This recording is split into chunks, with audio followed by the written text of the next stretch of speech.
Hello there everyone, my name is Nathan Birch and I am going to be your instructor for cse110 this semester.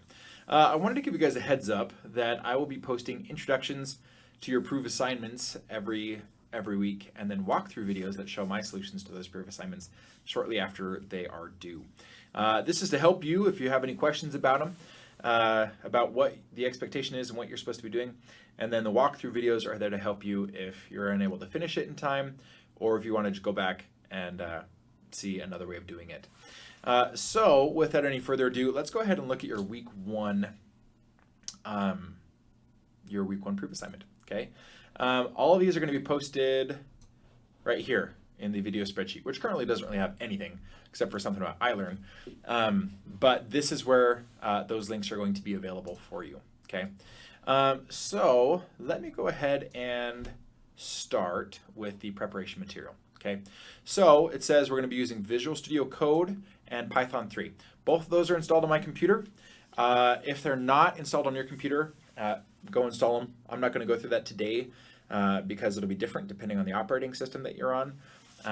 But if you need help installing it with your operating system, just Google how to install it on whatever operating system you're running. But down here at the bottom, we have some good videos on how to get started with Python and with Visual Studio Code, some other helpful videos and links. And then down at the bottom, there's some instructions on how to use print. So let me open up Visual Studio Code and we'll look at this. So here's what Visual Studio Code looks like. Now, this might look a little bit different than what you downloaded, or at least right when you downloaded it. Let me go ahead and close this and put that back over there. And I'm pretty sure there's a way to get the welcome window up again. That's okay, it doesn't matter. But anyways, here's what's going on over here. So I have this open. This is just a file on my computer called Git. I can literally just look at Git right here. It's on my C drive, it's called Git, and here's a bunch of stuff, all right? And I have it open on my computer, and this matches it. I can go through here, and I can see everything that I have for other courses and other projects. So what I would recommend doing is making a new folder for this class called cse110. Not that I'm lacking in creativity. If you're not using VS Code for anything else, once it's open or once you have it on your computer, cse110, then you can just go back to Visual Studio Code and click on Open Folder, find that folder, open it, and then it'll be right here. But this will be a nice way to see where all of your code is and a really easy way to navigate to different projects that you've done. So I'm going to say New File, and I'll say Week 1 Checkpoint. .py, saying that it's a Python file. Okay, now I'm going to go back. I'm actually just going to put this on the right hand side of my screen, put this on the left hand side, and let's look at our checkpoint. Write and run your first program. It is a tradition in almost all programming classes to begin by creating a program that displays the words "Hello World." Okay, there is some instructor code that you can look at here. We're also going to write some as well. So there is a command in Python, or what some people call a function, which is just called print. Okay, now notice a couple of things. I started typing, and VS Code it popped out this little drop down here to show different things that I could do with Python. If I hit Tab, then it will autofill what is already selected. So I'm going to hit Tab because print is what I want. And then anytime I use print, or other commands like this, or other functions like this, I have to use an opening parenthesis. VS Code also automatically put a closing parenthesis there. I didn't do that. But now I can put something in here, okay? And it kind of says here that it has a parameter. I could print a value or something inside of single quotation marks and a lot of other confusing things that we're not going to worry about. So in here, I'm just going to put single quotation marks, and then I can start typing. Now, if I didn't know how to do this, and I didn't understand the video that was shown in the preparation, then I could just Google Python print.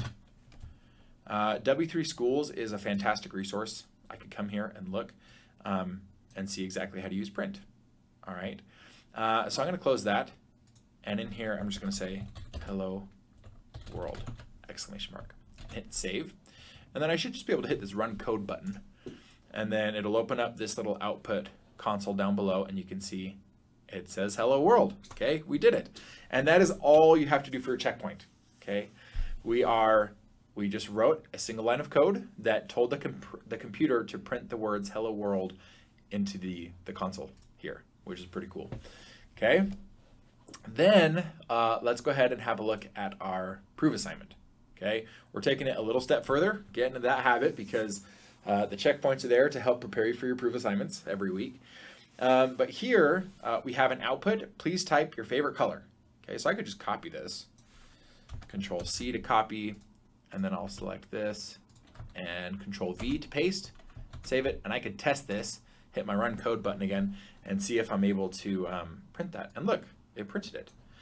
But the main step further that we're taking this is not only are we outputting something to the user, but we also need to take in that user input. Okay, we need to be able to have them type something. So again, I could search W3 Schools. I could say Python input W3 Schools, or maybe user input and Python user input. That sounds right. And look at that. Okay, this looks just like print with the parentheses and the quotation marks, but it says input instead. Okay, so let's try to run that.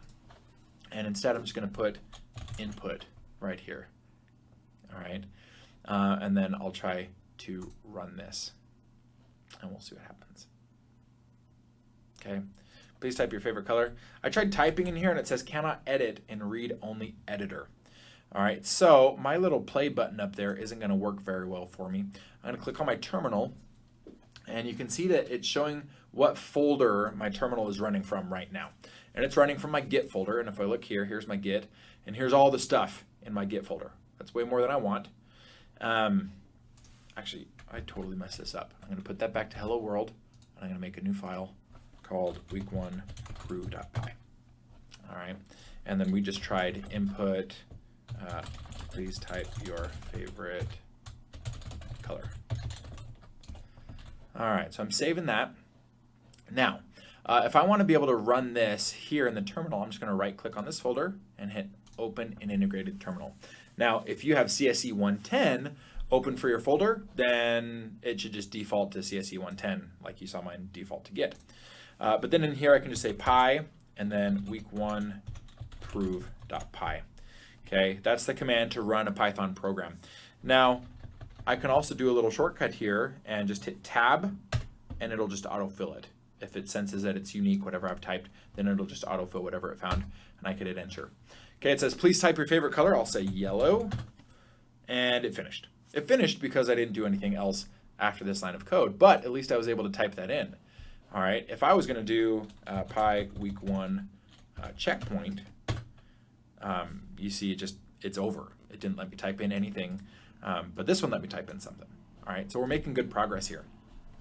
So now what I have to do is I have to figure out what to do with that user input.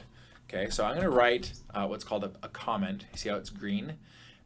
This is just a comment for programmers. I'm going to say save input in variable, and then I need to print favorite color with variable. Okay, and that's all I have left to do for this proof assignment. Side note, if you guys don't like the theme that your VS Code editor came in, you can click on preferences and go into color theme, and there's a bunch. Okay, if I wanted to try this one, I could. It looks pretty similar. There are a couple of light ones which some people really like. I'm not the biggest fan of them, but anyways, just for your information. But anyways, I hope that this is helpful for you in getting you started, and I hope that you have fun with it, because this is the beginning of an awesome journey that I'm excited to take with you. So let me know if I can help you guys with anything else.